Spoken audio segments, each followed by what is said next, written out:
li, que eu estudei. E hoje nós vamos falar sobre laços eternos.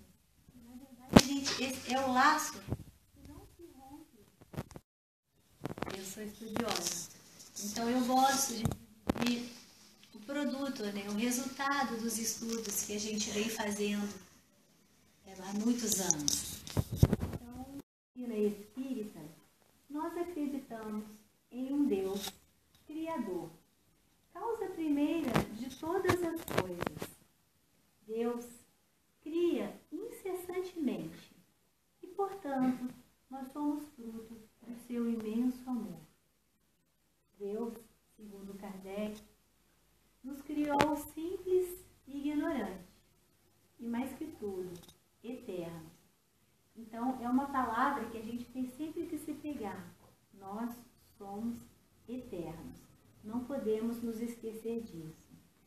E o nosso compromisso com esse Pai, Criador de todas as coisas, é fazer uma caminhada que ele disse que começaria do átomo ao arcanjo.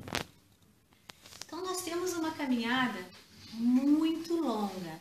Pensa, do átomo ao arcanjo, estamos começando a nossa caminhada. E a melhor forma que a gente tem de fazer essa passagem do átomo para o arcanjo é fazer o quê? Escolhas. Nós temos uma caminhada, essa caminhada é colocada diversas escolhas, e uma vez que eu faço essas escolhas de uma forma melhor, esta caminhada do átomo ao arcanjo, ela pode se fazer mais rápida, mais devagar, de acordo com o quê? Com as nossas escolhas. E as nossas escolhas, tá como? Quem é essa bússola? Onde a gente busca essa bússola que vai nos encaminhar? Olha, isso aqui tá certo, isso aqui não tá, isso tá bem, isso tá legal. Quem vai fazer isso para nós? É a lei de Deus que está gravada na nossa consciência. Muita gente fala assim, Deus nos criou simples e ignorantes. Eu fico pensando assim, tá, simples na nossa estrutura, porque nós não fomos criados assim. Nós passamos por diversos reinos até chegar no nominal. Então, realmente, para o que nós somos hoje, nós fomos criados bastante simples. Mas esse ignorante, a gente tem que parar para pensar. Se eu for pensar que ignorante é ignorar qualquer coisa, opa, peraí, nós temos a lei de Deus gravada na nossa consciência. O que eu posso ignorar é como acessá-la. Isso eu posso ignorar. Mas nós não somos ignorantes do saber da lei de Deus, porque ela está gravada na nossa consciência. E se somos filhos, vamos lá, do mesmo Pai, porque Ele criou todo mundo que está aqui, viu, gente? E todo mundo que está nesse mundo. Então, se nós somos filhos de um mesmo Pai, portanto, vocês são todos meus irmãos. Não tem como sair disso. E, portanto, se somos todos irmãos, somos todos o quê? Uma grande família universal. Por que a gente vai falar da família universal, né? Porque para que a gente faça essa longa jornada evolutiva, é necessário o quê? Passar pelo corpo físico, o corpo da carne. Porque é somente através da matéria, é através das relações, da convivência, é que a gente vai conseguir a nossa evolução. Para que a gente possa ser melhor como espírito, eu preciso estar encarnado numa família, com relações e convivência, para saber se eu vou aprender, se eu vou me dar conta do recado. E aí é muito importante a gente dizer o seguinte, na pergunta 230, Kardec pergunta para os espíritos, na erraticidade o espírito progride? Ou seja, não estava afim de ir para a Terra, lá tem tanto problema, eu posso ficar aqui só estudando e progredir? Então, os espíritos dizem para Kardec, pode melhorar-se muito, tais sejam a vontade e o desejo de consegui-lo. Todavia, na existência corporal, é que nós podemos colocar em prática as ideias de que nós adquirimos no outro plano. Então, gente, é preciso corpo de carne? É. Porque, vamos pensar, a gente está lá do outro lado. Estamos lá estudando, tal, estamos aprendendo, tá. E que hora que a gente vai fazer a prova? Que horas que a gente vai falar, bom, agora eu vou fazer isso que eu aprendi? Kardec é bem claro, é necessário a reencarnação. É necessário a encarnação, é necessário o corpo físico para a gente, através dos nossos núcleos familiares, colocar em prática o amor, o perdão, tudo aquilo que a gente veio para passar, para conseguir, para conquistar. E para essa vivência, a gente precisa estar nesse núcleo que nós chamamos família. E aí eu pergunto, tá, como é que forma essa família? É assim, a gente joga um dadinho, ela vai nascer mãe dela, vai nascer avó dela. Como é que é feito essa formação? Eu faço parte dessa escolha dessa família? Eu posso escolher essa família? Como é que eu estou inserida nela hoje? E o Evangelho segundo o Espiritismo, Kardec nos ensina que nós nos agrupamos de acordo com as nossas afinidades e semelhança de gosto. Então, a gente tem que começar a pensar. E através dessa semelhança, dessa afinidade, a gente vai fazendo o quê? Desenvolvendo com essas pessoas laços afetivos, laços eternos. E aí, a gente vai dizer o seguinte, Érica, então eu nasço numa família, tá, eu cheguei nessa família porque eu olhei para ela e falei, essa família gosta disso, eu também gosto, ela sabe fazer isso e eu quero aprender a fazer aquilo, então eu vou escolher essa família assim e tá, vou lá no laço afetivo e tá tudo certo? Às vezes, a gente não vem pelo laço afetivo, não. Temos que pensar nisso e a gente já vai falar um pouquinho, tá? Porque às vezes, ao longo da nossa existência, até dentro da nossa família e de todo aquele grupo que nos cercam, nós também podemos fazer laços de desafetos. E fazemos, viu, gente? E fazemos. Então é isso que a gente vai parar para pensar um pouquinho. Tá tudo certo, eu crio o laço afetivo. E por que eu, às vezes, não consigo esse laço? Por que às vezes é o contrário, o desafeto? Então, Kardec nos ensina que há duas espécies de família. Vamos ver agora. Uma é a família que é criada pelos laços afetivos, então, de gostos e semelhança, que a gente chama de laços espirituais. Esses laços espirituais, Kardec diz que eles são duráveis. Olha que bacana. O afetivo são duráveis e se fortalecem cada vez mais à medida que se perpetuam no mundo dos espíritos através de diversas encarnações. Então vamos pensar, eu preciso de um corpo físico para fazer a provinha se tudo aquilo que eu aprendi lá vai acontecer.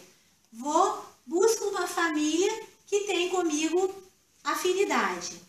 Dentro dessa afinidade, dessa família, eu posso criar então os laços afetivos. Muito bem. Quando eu consigo criar esses laços afetivos, eles se perpetuam por toda a eternidade. O que significa então? Independente de eu estar aqui ou estar lá, nos amamos, estamos juntos. Porque a gente consegue criar os laços eternos. Muito bem, mas existe uma segunda família, que ele fala que a segunda família, quando não existe o laço afetivo, essa ligação é muito frágil. Muito frágil. Ele diz que se extingue como se extingue a matéria. Olha para a gente pensar nisso, para a gente entender, ele fala bem assim, ó. A segunda família, elas são frágeis como a matéria, se extinguem com o tempo e muitas vezes se dissolvem moralmente na família atual. Quem não conhece aí uma família que todo mundo é certinho e tem aquele Zezinho que não é certinho, que não acompanha aquela família e pega a mochilinha dele e vai embora e nunca mais se vê. Pra gente pensar. Isso acontece muito, muito, gente. Isso não está muito longe. Então, é o que ele está dizendo aqui, que esse laço é tão frágil, que ele se rompe como a matéria, né? Se rompe já nessa existência. E por quê? Já vamos saber por que ele se rompe. Se não é amor e se não é laço afetivo, então por que aquele Zezinho reencarnou naquela família? Todo mundo reencarnou porque gostava da mesma coisa, porque tinha semelhança de gosto, de ideia, e o Joãozinho ali veio totalmente fora da casinha, não deu para ele, ele pegou a mochila e foi embora. Por que ele nasceu então naquela família? Então, Kardec nos diz o seguinte, que a gente tem que pensar que nessa vida existem todos os tipos de espíritos. E nós sabemos que ainda existem espíritos, ainda, porque é uma transição, muito endurecidos e renitentes ao mal.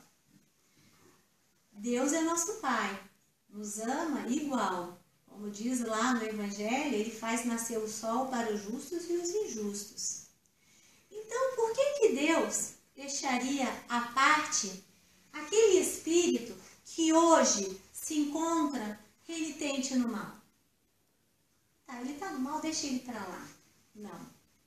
Quando Jesus falou que nenhuma ovelha se perderia, ele está dizendo que todo mundo vai ter a chance.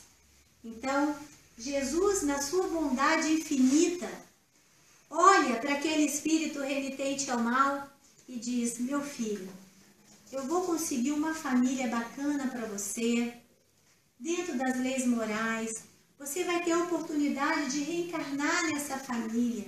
Quem sabe, meu filho, você não aproveita essa oportunidade que essa família tem para te dar e não alavanca o seu progresso. Então, durante uma noite de sono, os mentores reúnem aquela família e diz, olha, existe um espírito em dificuldade, renitente no mal, ele precisa de uma oportunidade. Já que aquela família é uma família de uma moral dentro do possível elevada, é uma família que também quer evoluir, ela diz, não, então tudo bem, manda vir que eu dou conta e vou fazer o meu melhor. E esse espírito aceita, não, então tá, vamos lá, vamos ver o que dá então essa encarnação, vamos ver se está tudo certo. Então é feito o planejamento e esse espírito que está lá renitente ao mal, ele não tem nenhum gosto nem semelhança com essa família aqui. Mas é a oportunidade, é a clemência de Deus dizendo para ele, vai filho, segue, vamos ver se a gente consegue dessa vez. Porque Deus está nos dando oportunidade todo tempo, toda hora. Então, essa mãe e esse pai aceita esse espírito como seu filho.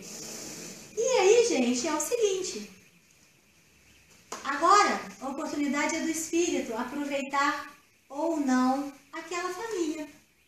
Então, se o espírito for esperto, ele vai pegar todo aquele contexto, porque ele vai ter um pai, uma mãe, ele vai ter irmão, ele vai ter todo mundo que vai dar a ele a oportunidade do crescimento.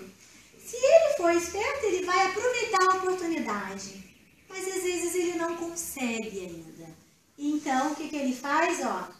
É os laços que se rompem ainda nessa vida atual. Ou ele vai embora, ou ele se mata, ou seja, não perpetua aquele laço eterno. Por isso que muitas vezes a gente observa, então, numa família, uma pessoa que parece fora da casinha, né? Todo mundo é direitinho, aquele ali não é, porque a ele foi dada a oportunidade de vir nessa família, tá, gente? Eu só falei isso tudo agora para dizer, até agora a gente falou de vida, né? Deus nos criou, nos deu a vida, uma família, um apoio. Então a gente falou de vida a todo tempo. E agora a gente vai falar do contrário. A gente vai falar da morte, né? Vamos falar do desencarne. Por quê?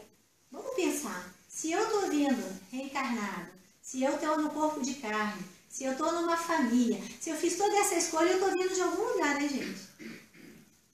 E para estar lá, em algum momento, eu desencarnei. Então é disso que nós vamos falar agora. Para entender a atitude dos espíritas diante da morte, da perda dos entes queridos, é preciso entender a visão espírita da morte. Muita gente fala assim, espírito encara a morte diferente, né? Espírito não chora, mentira, chora sim. Mas vocês já repararam que nós espíritas somos assim, que a gente encara a morte diferente? Que as pessoas muito falam isso, né? Não sei se vocês já pararam, mas eu sempre já passei por isso e eu sei. Mas por quê? O que é a morte para o espírita? Por que o espírita encara diferente? Porque o espírita entende, pelo menos a gente procura entender e faz uma força danada, tá? Que a destruição do corpo físico, gente, ele é apenas um fenômeno comum a todos os corpos biológicos. Que a morte do corpo físico, eu acho isso lindo, gente. Olha o que ele fala. A morte é um instante em meio a um caminho infinito. Lá atrás nós dissemos, somos criados, simples, ignorantes e eternos. E aqui ele está dizendo que a morte é apenas um meinho ali daquele caminho infinito. Então, se a gente acreditar e entender isso, a gente já vai ver a morte de uma forma diferente. E vamos continuar. Ele já diz o seguinte, que já que nós somos seres imortais, então é muito importante a gente entender que a morte, então, ela não é um ponto final. Ela é só uma transição. Já ajuda, né? Passar por esse momento tão difícil. Se eu entendo que eu sou um ser infinito, imortal, e que a morte é só uma transição, começa a acalentar meu coração. Quando eu passar por esse momento, ou quando alguém do meu lado passar por esse momento, se eu puder falar disso para o outro, talvez a gente alivie a dor do outro. Mas não segue aí. Ele diz muito mais. Ele diz que há de que se considerar que o espírito está permanentemente num processo de crescimento e renovação, certo? Nós não somos espíritos, não estamos todo dia batalhando para crescer, para se renovar, para progredir. Essa não é a nossa função como espírito? E olha que interessante que ele fala. Então tá, já que eu sou espírito e eu estou num constante processo de transformação e renovação, então a morte nada mais é do que algo que me força essa renovação. Por quê? Porque no momento que eu morro, né, que eu desencarno, o que está acontecendo comigo? Eu estou mudando de ambiente e de projeto de vida. Vamos pensar na nossa vida atual. Às vezes acontecem umas coisas na vida da gente assim, meu marido ficou desempregado. Estou aqui em Capão da Canoa, meu marido ficou desempregado, estamos passando por momentos muito difíceis, as crianças e tal. Aí um parente da gente lá de Bagé, olha, tem uma oportunidade aqui de trabalho, quem sabe que você não vem, não reconhece a sua vida. A gente sai de Capão da Canoa, vai lá para Bagé, a gente muda de ambiente, né? Tem que conhecer gente nova, cidade nova e muda todo o nosso projeto de vida, porque a gente estava acostumado aqui com a praia, lá não tem a praia, muda tudo. No final de 3, 4 anos a nossa vida está bacana, a gente já tem a nossa casinha, nossos filhos estão na escola, tudo aconteceu para melhor. Cresceu na vida, mas cresceu por quê? Porque Capão da Canoa morreu. E foi então o que? A alavanca para o outro mudar de vida, mudar de ambiente e ser feliz, conquistar alguma coisa melhor. Então a morte é bem assim para nós. A gente muda de ambiente, a gente muda o projeto de vida e vamos seguindo a nossa evolução. Mas o entendimento de todo o processo, gente, a gente não pode esquecer que a dor dói. Eu sei disso tudo. Mas quando alguém que eu amo muito, muito próximo de mim, se vai, a dor dói igual. A diferença dessa dor é como eu vou encarar. Porque pensa bem, se eu penso que Aquela pessoa que eu amo vai, eu nunca mais vou ver, essa dor vai ser infinitamente maior do que se eu pensar, poxa, daqui um pouquinho nós estamos juntos lá do outro lado. Então ela vai doer para todos. A forma, o entendimento é que vai amenizar essa dor. Então, gente, isso acontece até quando, por exemplo, alguém vai morar fora, vai estudar fora. Não dá saudade? Não dá vontade de abraçar? Sentir o cheiro? Sentir o carinho? Até quando a gente tá encarnado, a gente tem essa saudade, né? Eu sou carioca, tô aqui, morro de saudade da minha família, vontade de abraçar, de sentir o cheiro, de conversar. A gente sente, imagina, um do outro, parte agora, mas eu gosto de pegar um avião e ir lá, e dar um abraço e sentir o cheiro. Mas nesse momento, eu não posso pegar um avião e estar com a minha mãe, não nesse momento, né? Posso estar de outra forma. Então é muito importante a gente pensar, eu acho que essa forma que o Espiritismo faz a gente encarar o desencarne, ela é muito consoladora, muito. E ele diz o seguinte: na morte, então, a saudade e a vontade de ter outra vez aquele que se foi é perfeitamente natural e compreensível. Mas a certeza da retomada do afeto e de projetos comuns no futuro é profundamente consoladora e faz com que a esperança possa ser tranquila e confiante. É o que eu acabei de falar para vocês. É um consolo muito grande a gente saber que daqui um pouquinho está todo mundo junto, trabalhando, né? Se Deus quiser, estaremos trabalhando. E sobre essa reflexão do desencarne, eu trouxe um texto de Raul Teixeira. Eu sou apaixonada no Raul Teixeira. Tive a oportunidade de estar com ele assim pessoalmente. Ele é um ser maravilhoso. E ele coloca no livro Nossas Riquezas Maiores um texto que diz assim, tão verdadeiro esse texto, gente: quando pensares no ente amado, trespassado, ama-os com a tua oração e presenteie-os com as mais vívidas, ternas e nobres memórias, com as quais conseguirá levar-lhes o buquê da tua ternura com o perfume da tua saudade, iluminada pela fé nos desígnios do Criador. Bonito, né? Então, leva o buquê da sua lembrança agradável, dos momentos bons que nós passamos, porque isso é um perfume para aqueles que estão lá do outro lado, né? Quando eu trabalho no atendimento fraterno, muitas vezes chega alguém muito dolorido pela perda do ente querido, eu falo: meu amor, quando a saudade doer o coração, apertar, lembra de uma passagem onde você e aquele que desencarnou riram muito. Algo muito engraçado. E aí eu até conto a minha, que eu tenho uma da minha mãe que toda vez que a saudade aperta, eu lembro dela falando umas coisas comigo e a gente riu muito. E é isso que chega até eles como um buquê do perfume. Mas o tempo passa, a saudade aperta, mas olha o que o Raul diz pra gente. É válido que agora, quando o tempo avança, mostrando-te os diversos setores de serviço que podem executar no bem, que executes então, dedicando a eles, teus mortos, que vivem o melhor dos teus empenhos fraternais. O que o Raul quer dizer pra gente? Não senta em cima da sua dor, não. Porque você não dói sozinho, nem sente a dor sozinho. Há muitos também sentindo dor. Então procura o trabalho e vai em direção do outro. Esse é o convite que Raul nos faz. E se nós formos pensarmos, gente, bem direitinho, isso é uma bênção. Todo mundo já ouviu falar da Lucinha Araújo, a mãe do Cazuza, né? Essa senhora é mãe. Independente de quem foi o Cazuza nessa vida, se ele usou droga, se ele não usou droga, o que ele fez da vida dele, isso é um problema dele, porque ela é mãe. E para a mãe, ele sempre será um filho lindo, maravilhoso, cheiroso, tudo que tem direito.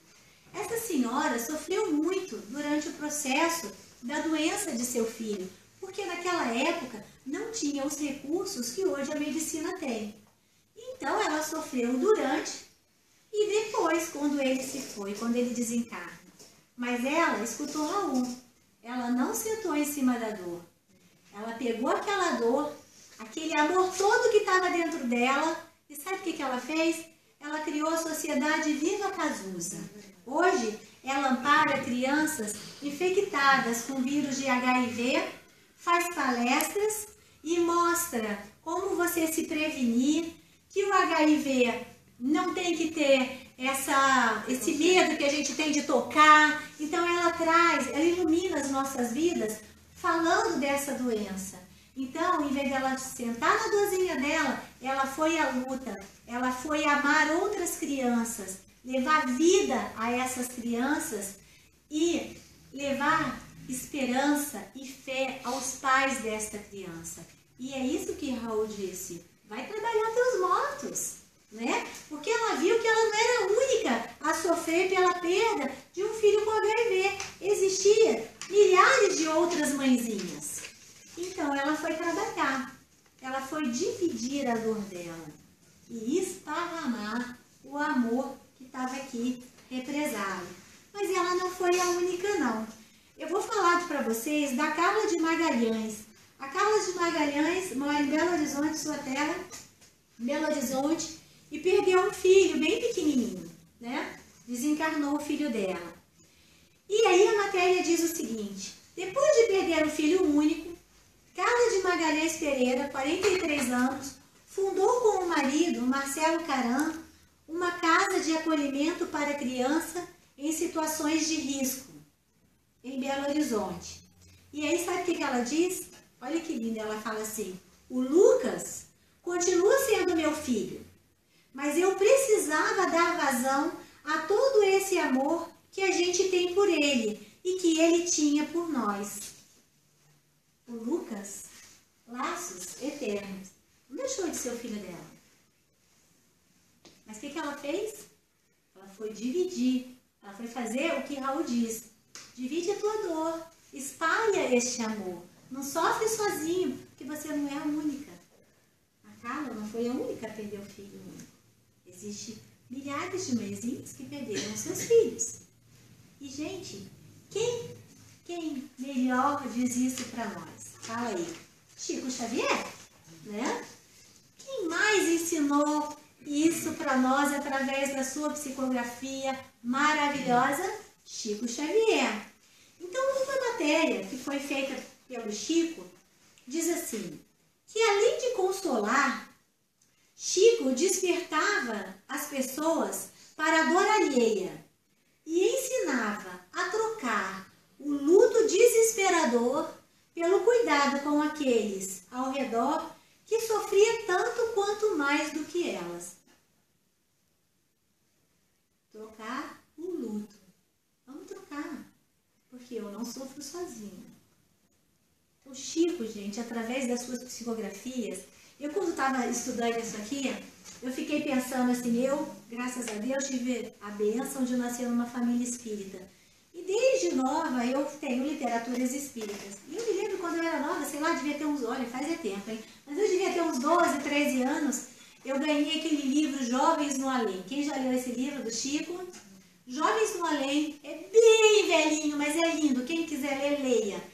É um livro que conta as cartas que Chico psicografava pela família daqueles que já haviam partido. Gente, 80% das cartas que o Chico recebia dos filhos que já haviam desencarnado, falava: mãe, vai trabalhar, vai para um asilo, vai trabalhar no orfanato, vai dividir. Isso, gente, eu tinha 12 anos de idade, eu tô com 50, ó, faz tempo. Não mudou, não mudou. Essa é a mensagem do Chico. Vai trabalhar, porque a tua dor não é a única. E aí, o Paulo Rossi escreveu um livro sobre todo esse trabalho do Chico, que se chama A Vida Triunfa. Então, ele vai falar do triunfo da vida após o desencarne. Ele diz assim, ele vai falar sobre o Chico e diz assim: ele escolhia aqueles prontos para fazer recomendações, como a de ajudar os carentes. Depois ele fala, ajudar, portanto, era uma forma também de os pais se aproximarem do filho que partiu. De fato, no conteúdo das mensagens, sempre havia o chamado para se cuidasse da dor do próximo. Chico, gente, quem assistiu as mães, né, de Chico, as mães, né, de Chico, toda vez que vocês virem um trabalho do Chico Xavier, você vai perceber que em toda a psicografia, gente, ele fala isso. E ele está correto. Eu vou agora dar o meu testemunho. Há 19 anos a minha mãe partiu para o outro lado. Para mim foi muito difícil, mesmo sendo espírita. Como eu disse aqui no começo do nosso bate-papo, a gente sofre igual, a dor dói para todo mundo, espírita ou não espírita. E nesse momento eu estava muito dolorida. E eu cheguei numa casa espírita no Rio de Janeiro, quase enlouquecida de dor, e fui fazer um atendimento fraterno. E a senhora que fez o atendimento fraterno, aí olha, virou para mim e falou, tá com dor? Falei, nunca. Tá doendo? Falei, demais. Ela falou, então vamos fazer o seguinte, semana que vem, você vai subir comigo a favela da Rocinha, a gente tem um trabalho lá, e você vai começar a trabalhar de evangelizadora para tu dividir a sua dor com as crianças. Tá bom, peguei a blusinha do Rita de Cássia e subia. Eu peguei uma sala, eu e um amigo meu, que já está no plano espiritual, maravilhoso, nosso querido Vitor, e fomos evangelizar 6 crianças com necessidades especiais. Eu nunca tinha evangelizado na vida. E aí, eu conheci muita dor. Dor daquelas crianças que não tinha, apesar de ter toda a sua necessidade especial, não tinha amparo, não tinha condição. Conheci a dor dos pais que não podiam dar para aqueles filhos nada melhor. Conheci pais que judiavam daquelas crianças. Eu conheci tanta dor que eu juro que eu acho que 6 meses depois eu já não tinha dor nenhuma. Nada. Já tinha entendido como é que fazia a vida. E o amor que ficou encarcerado no meu coração, eu dividi com aquelas crianças. E eu dividi esse amor por 15 anos evangelizando na favela da Rocinha. Depois de 15 anos, eu fui morar fora. Depois voltei. E quando voltei, eu quis fazer um trabalho diferente com os idosos. E passei a descobrir também a dor de cada um deles, as suas dificuldades. E ali eu pude dividir o meu amor. Então, eu digo para vocês com toda a fé do meu coração, não sentem em cima das suas dores, porque nós não sentimos a nossa dor sozinhos, não somos os únicos. Nós temos muita gente passando por momentos difíceis. Vamos arregaçar a manga. Em todo lugar tem alguém que precisa. Em todo lugar tem alguém passando fome, passando frio. Em todo lugar tem uma casa precisando de um conselho amigo, de um abraço fraterno. Em todo lugar tem gente passando fome que a gente pode doar um pouquinho de alimento. Então, se nós temos problemas, pode ter certeza que tem gente que tem muito mais do que a gente. Então, independente do laço eterno, vamos aproveitar a oportunidade de estreitar esse laço. Porque Bezerra, quando chegou lá do outro lado, quando ele acordou, que viu aquele falatório todo, ele perguntou para a moça que ele atendeu, acordou, né? Nossa, mas que festa é essa? Ah, Bezerra, chega aqui na calçada. Quando ele chega na calçada, ele, mas quem que é essa gente?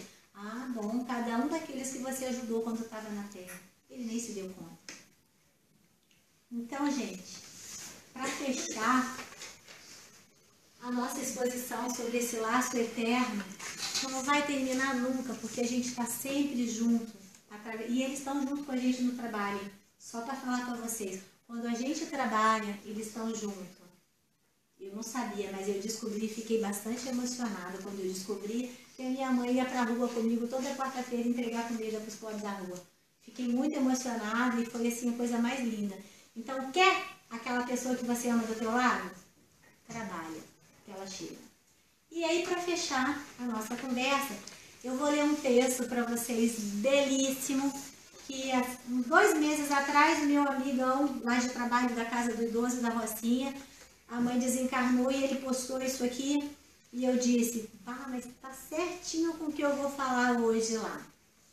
E o texto diz o seguinte: quando observamos da praia um veleiro a afastar-se da costa, navegando o mar adentro, impelido pela brisa matinal, estamos diante de um espetáculo de beleza rara. O barco, impulsionado pela força dos ventos, vai ganhando o mar azul e nos parece cada vez menor. Não demora muito e só podemos contemplar um pequeno ponto branco na linha remota e indecisa, onde o mar e o céu se encontram. Quem observa o veleiro sumir na linha do horizonte, certamente exclamará: já se foi. Terá sumido? Evaporado? Não certamente. Apenas o perdemos de vista. O barco continua do mesmo tamanho e com a mesma capacidade que tinha quando estava próximo de nós. Continua tão capaz quanto antes de levar ao porto do destino a carga recebida. O veleiro não evaporou. Apenas não podemos mais ver, mas ele continua o mesmo. E talvez, no exato instante em que alguém diz, já se foi, outras vozes mais além a afirmar, lá vem o veleiro. Assim é a morte. Quando o veleiro parte, levando a preciosa carga de um amor que nos foi caro, e o vemos sumir na linha que separa o visível do invisível, dizemos, já se foi. Terá sumido? Evaporado? Não certamente. Apenas o perdemos de vista. O ser que amamos continua o mesmo. Sua capacidade mental não se perdeu. Suas conquistas seguem intactas, da mesma forma que quando estava ao nosso lado. Conserva o mesmo afeto que nutria por nós. Não se perde, a não ser o corpo físico de que não mais necessita do outro lado. E é assim que no mesmo instante em que dizemos, já se foi, mais além, outro alguém dirá feliz, já está chegando. Chegou ao destino, levando consigo as aquisições feitas durante a viagem terrena. A vida jamais se interrompe nem oferece mudanças espetaculares, pois a natureza não dá saltos. Cada um leva sua carga de vícios e virtudes, de afeto e desafeto, até que se resolva por desfazer-se quando se julgar necessário. A vida é feita de chegadas e partidas, de idas e vindas. Assim, o que para uns parece ser uma partida, para outros é a chegada. Um dia, partimos do mundo espiritual na direção do mundo físico, e no outro, partimos daqui para o espiritual, no instante ir e vir, como viajores da imortalidade que somos todos nós. Muita paz.